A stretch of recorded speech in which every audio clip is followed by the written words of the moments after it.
A gente vai tentar entender as origens de Jair Bolsonaro. Estamos com o premiado jornalista Luiz Macluf Carvalho, que acaba de publicar um dos levantamentos mais completos da vida militar e da juventude de Bolsonaro. O livro O Cadete e o Capitão, a vida de Jair Bolsonaro no quartel. Seja muito bem-vindo, Luiz. Muito obrigado pelo convite. Obrigada pela presença. Prazer é meu.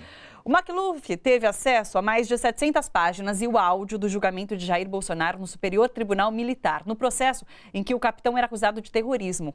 A revista Veja havia publicado um plano de Bolsonaro de explodir quartéis caso os salários não fossem aumentados. Ele reclamava muito de salários baixos na época. A reportagem da Veja trazia inclusive desenhos de bombas feitos pelo capitão. Nesse julgamento, Bolsonaro foi inocentado. Foram 9 votos a favor e 4 contra. E o livro prova que o tribunal errou nessa decisão. É isso, Luiz? Sim. Para resumir o livro numa frase, o livro questiona essa absolvição do então capitão Jair Bolsonaro pelo Superior Tribunal Militar por 9-4. Mas, no fundamental, o livro esclarece de maneira sóbria, didática e documentada essa história muito confusa da vida do presidente. Sim. Muita gente já falou, já escreveu sobre isso, inclusive eu próprio, como repórter do Estadão, mas nunca se contou uma história completa. As etapas são misturadas, é uma confusão. E nunca houve também um grande interesse do próprio hoje presidente de esclarecer isso de maneira definitiva. Sim. Como eu tive acesso, eu e vários colegas, a essa papelada oficial, documental, que está no Superior Tribunal Militar, e também uma coisa maravilhosa, que é o áudio da sessão secreta em que ele foi julgado há quase 30 anos. Esse material maravilhoso para qualquer repórter permitiu traçar um retrato com começo, meio e fim, principalmente de 2 problemas, de 2 boas encrencas jurídicas em que o capitão Bolsonaro se envolveu naquele período. Primeiro foi um artigo na revista Veja que ele assinou, foi punido com 15 dias de prisão e 1 ano e pouco depois foi acusado pela revista Veja de ter revelado um plano para explodir bomba nos quartéis, em unidades militares, em represália aos baixos salários, protestando contra os baixos salários. Também foi processado, foi condenado uma primeira vez por 3-0, e esse resultado depois foi revertido por 9-4 a favor dele. O livro mostra, ele foi inocentado baseado num empate entre 4 laudos grafotécnicos sobre se ele desenhou ou não o croquis, um croquis só, com essa bomba que explodiria na adutora do Guandu, no Rio de Janeiro. Então, o tribunal entendeu, por sugestão do próprio capitão, que havia um empate entre 4 laudos. E eu provo no livro, por A mais B, os laudos estão inclusive reproduzidos integralmente no caderno de imagens, que nunca houve empate algum. O que houve, há e continuará a haver, já que são documentos, é um 2-0 atribuindo a autoria do croquis ao capitão Jair Messias Bolsonaro. Porque 2 laudos eram inconclusivos e ele pegou isso a favor dele. Sim, ele leu inconclusivo contra todos os dicionários disponíveis como sendo a favor dele. Então, ele é que leva para o Superior Tribunal Militar essa fantástica ideia de ver um empate onde tinham 2-0, que foi o que o tribunal que o condenou anteriormente viu. 2 laudos dizendo que ele foi o autor do croquis. Ponto final. Ele cria essa... E ele mesmo, quando você fala ele, porque ele fez a própria defesa. É curioso. O Bolsonaro tinha advogados para defendê-lo 1 mês antes do caso subir para o Superior Tribunal Militar. E no Superior Tribunal Militar ele já diz que não podia mais pagar advogado. Sim. E ele mesmo é que assina essa defesa, sem advogado de coautoria. Sim. É interessante isso, porque é um aspecto que até hoje ele tem de buscar passar uma humildade, né? E isso, o fato comprova que ele disse que não tinha dinheiro, mas até pouco tempo atrás ele tinha 2 escritórios de advocacia contratados, né? Sim, enquanto o processo tramitou no Rio, ele teve 2 escritórios de advocacia que o ajudaram na defesa. Depois, no Supremo, ele alegou isso, no Superior Tribunal Militar, ele alegou que não podia pagar e que ele era a melhor pessoa para defender a honra dele. E 15 dias, 20 dias depois, de novo, ele já tinha uma advogada, Sim. Né, que o defendeu no processo, como está contemplado no livro. E essa ideia do empate, o tribunal acatou por maioria. O relator do caso copiou e colou, né, a ideia de que havia um empate e... Uma fórmula usada até hoje, inclusive, copia e cola. 9 dos 13 ministros acompanharam o relator naquele princípio indúbio pro réu, ou seja, na dúvida se absolve o réu. Sim. Só que não havia, não há e não haverá dúvida nenhuma. Sim. O que existe nos autos, na prova dos autos, são 2-0 contra ele, o tendo como autor do croquis. Sim. Então, o tribunal errou, o tribunal o absolveu quando deveria tê-lo condenado, é isso que eu digo. É muito interessante, porque esse tribunal é formado por 13 pessoas, né? E esses 9 são mais antigos, que são esses chamados generais de pijama, que eram da época da ditadura, e 4 novos indicados, né? Que votaram contra Bolsonaro. E daí me pareceu um tanto quanto contraditório esses militares mais antigos, do período da ditadura, terem votado contra um rebelde. É contraditório isso? Porque qual era a influência de Bolsonaro, de repente, com esses militares que votaram a favor? Como ele conseguiu convencer? Ele tem esses ares de manipulador e ele conseguiu manipular esse julgamento? Olha, eu acho que houve um grande combinado para preservá-lo, não condená-lo, que faria ele sair do Exército por, enfim, por não ter condições éticas de vestir a farda, era essa que seria a punição. Então resolveram preservá-lo, essa maioria, dentro de um acordo que preservamos, mas ele sai. Né? Como no curto prazo ele saiu, ele se candidatou e saiu. Eu mostro que dos 13 ministros, 8 eram indicados ainda pelos presidentes da época do regime militar, da ditadura militar. Sim. E 5 indicados já pelo primeiro governo democrático, depois da ditadura, que é o governo Sarney. Essa maioria de ministros civis ou militares ligados à ditadura, que é o espírito ao qual o Bolsonaro pertence até hoje, sim, foi determinante no julgamento. Então, ali acho que houve um espírito de corpo militar. Um dos oficiais indicados para defendê-lo por ele próprio durante esse processo foi o general Newton Cruz, né? Notório integrante da linha dura da ditadura militar. Outro que o elogiou quando escreveu o artigo na Veja e quando se elegeu vereador, foi o último presidente da ditadura, o general Figueiredo. Então, ele tinha ligações com essa ala militar ligado ao regime que, né, nos atrapalhou, infernizou a vida do Brasil por muito tempo, né? Então, esse espírito prevaleceu, sem dúvida alguma. Tanto é que hoje são esses militares que fazem parte do governo Bolsonaro.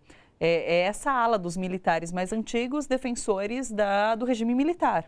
Não, eu acredito que não. Eu não sou especialista no assunto, mas eu acho que não. Mas, general, ele não é uma dessas pessoas também, que esteve muito próxima eu não sei. Aí eu não tenho esse background aí para analisar nisso. Quer dizer, minha questão é situar um fato concreto que aconteceu lá atrás. Sim. Como ele chegou no tribunal com 3-0 contra ele, numa decisão bastante dura, bastante forte e muito afirmativa em relação a esses laudos que o incriminavam, né, eu tentei entender o que é que fez essa posição mudar, quer dizer, de uma derrota para uma vitória de 9-4. E acho que isso fica explicado por essa origem. O grande réu nesse julgamento secreto, do qual, né, eu obtive o áudio, na verdade não é o capitão Bolsonaro, é a revista Veja, é a sua jornalista e é a imprensa. de maneira geral. A imprensa foi bastante atacada, criticada, ofendida durante o julgamento em que ele foi inocentado. Sim. Qual teria sido o resultado caso ele tivesse sido julgado culpado? Ele teria sido preso? Não. Ele foi preso administrativamente durante 15 dias por ter assinado, na verdade, o artigo de Veja, sim, em setembro de 1986. Depois que, 1 ano e 1 mês depois, que Veja revelou o que ele disse para a repórter, que tinha esse plano chamado de Beco Sem Saída, que ele negou até o final. Acabei me perdendo na sua pergunta, desculpa. Ele teria sido preso caso ele... Não. Ele foi preso administrativamente durante 2 semanas, né? Isso. E depois do julgamento ele foi, absolvido. Caso ele tivesse sido condenado, ele teria sido preso? Não, ele teria saído do Exército por falta de condições éticas. Entendi. Para continuar envergando a posição de oficial. Seria uma saída desonrosa. Sim. Né? Quer dizer, o que aconteceria se o resultado tivesse sido esse? Impossível dizer. Né? Mas talvez as coisas não se dessem como se deram. Né? Será que os eleitores do Rio de Janeiro votariam num vereador que tinha sido expulso de maneira desonrosa do Exército? Claro. É impossível dizer. Mas o fato é que, até o meu livro, prevalecia na história desse episódio e na versão do próprio hoje presidente, essa absolvição por indúbio pro réu. Sim. A partir do meu livro, essa história ela está questionada do ponto de vista documental. Sim. Não foi isso que aconteceu. Você fala também bastante sobre a juventude dele e a escola militar, né? Durante a escola militar, ele fez parte de uma escola de combate ao comunismo, né? De combate à guerrilha. Isso sempre esteve muito presente nele. Até hoje a gente vê ele, então, sempre colocando críticas em relação ao comunismo, à guerrilha. Ele se tornou bastante crítico a esses movimentos nesse momento em que ele esteve na escola militar? Olha, eu não acredito nisso. Bolsonaro cursou a Academia Militar das Agulhas Negras, sim, né? Uma área de excelência no ensino militar, sim, com todos os problemas que possa ter e que tem. O livro conta um episódio baseado em matérias publicadas na imprensa, eu fiz uma pesquisa grande sobre isso, de que, pontualmente, alguns professores oficiais do Exército que combateram, por exemplo, a guerrilha do Araguaia, sim, iam dar aula na academia, né? Pontualmente. O Bolsonaro foi ouvido naquele período, já deputado federal, sobre essa entrevista, sobre essa informação. E disse que realmente ali eles aprendiam que a esquerdalha, eu acho que ele usou nessa entrevista o mesmo termo que usou hoje, inclusive. Ele usou recentemente, ele falou esquerdalha, de fato. Ele costuma usar isso. Mas também fica claro no livro que, por exemplo, quando o Veja publica esse artigo assinado por ele, curiosamente, a matéria mais importante da revista era uma denúncia em relação ao desaparecimento do deputado Rubens Paiva, né? Sim. Nenhuma palavra do Bolsonaro sobre isso naquele, sim, período. Eu tenho a impressão, evidente que ele tem um viés conservador, de direita, ligado a esse passado da ditadura desde esse período, mas eu acho que ele foi radicalizando esse discurso ao longo do tempo. Ao longo do tempo ele foi contando histórias que jamais existiram. Por exemplo, como diz o livro do filho dele, o senador Flávio Bolsonaro. E como ele tem dito repetidas vezes, que ele ajudou o Exército a caçar o Lamarca, sim, no Vale do Ribeira. Sim. Esse não é um fato histórico, isso nunca aconteceu, isso nunca existiu. Não há nenhum elemento factual comprobatório de que isso seja verdade. Então, ao longo do tempo, ele foi mitificando, ele foi acrescentando fatos que não eram verdadeiros, que não aconteceram, para criar uma espécie de de história. Uma narrativa própria. Uma narrativa própria, sim, extremamente questionável, principalmente quando ela passa a acreditar em coisas que não são verdadeiras. Sim, né? Sim. Mas eu acho que... E isso até hoje. Sim. Acho que para entender direito os passos dessa radicalização, precisaria fazer um segundo livro sobre a carreira parlamentar dele, para ver em que momento que entra isso, que entra aquilo. Sim. Agora, me chamou bastante atenção essa questão do dinheiro mesmo, né? Porque ele vem de uma família pobre. O primeiro artigo que ele publica na revista Veja é por conta de reclamação de salário baixo. Inclusive, tem uma passagem que você fala sobre ele reclamar tanto do salário, que isso é uma coisa cansativa, uma coisa chata entre os amigos, dele reclamar demais por conta dos salários baixos. E que ele vendia também mochilas feitas com a lona para conseguir de alguma forma complementar a renda, enfim. Tem essa questão do tribunal em que ele fala, olha, não tenho condições de pagar um advogado, eu mesmo vou fazer a minha defesa. E, de certo modo, ele vai para a política. Alguma coisa acontece aí, ele acaba indo para a política. E na política, ele passa, isso é sabido, ele passa 28 anos ali sendo deputado, sem apresentar muito projeto, sem fazer muita coisa.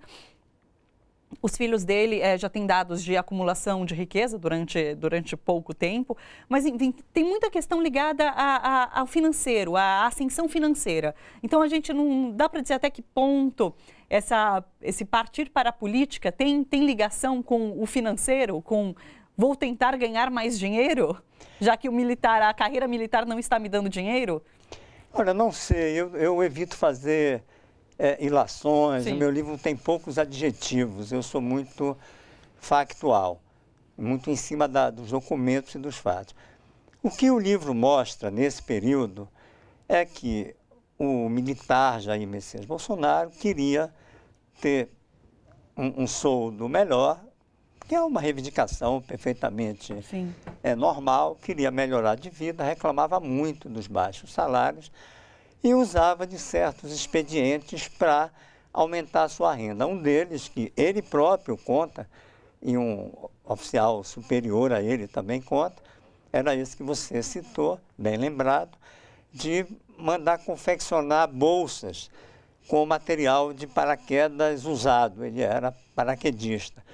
Essas bolsas eram feitas pelo alfaiate do próprio Exército e ele as vendia no quartel, o que é contra o regulamento disciplinar do Exército. Foi chamado a atenção, não era ali nada muito gravoso, parou. Reclamava demais dessa questão do soldo, como você também disse, lembrou, chegou a tornar-se quase uma pessoa chata por conta disso. Depois houve um período que foi para o Mato Grosso, um período muito obscuro ainda da carreira dele. Eu pergunto no livro, mas... por que, de repente, foi se meter no Mato Grosso, na fronteira, né? Sim. Aí eu mostro que ele também ali tentou ganhar algum dinheiro com a agricultura, plantou arroz, não deu certo, plantou melancia, acho que deu melancia, que não tinha caminhão capaz de carregar tanta melancia que deu, e fez contrabando do Paraguai, segundo um relatório do Serviço Nacional de Informações, que cita isso. Esse descontentamento acabou desembocando, acabou chegando nesse artigo da revista Veja, que é bastante contundente, bastante crítico em relação a esses baixos salários. E tem também o episódio do garimpo, né? Que eu acho que você esqueceu, que de todos esses é o episódio mais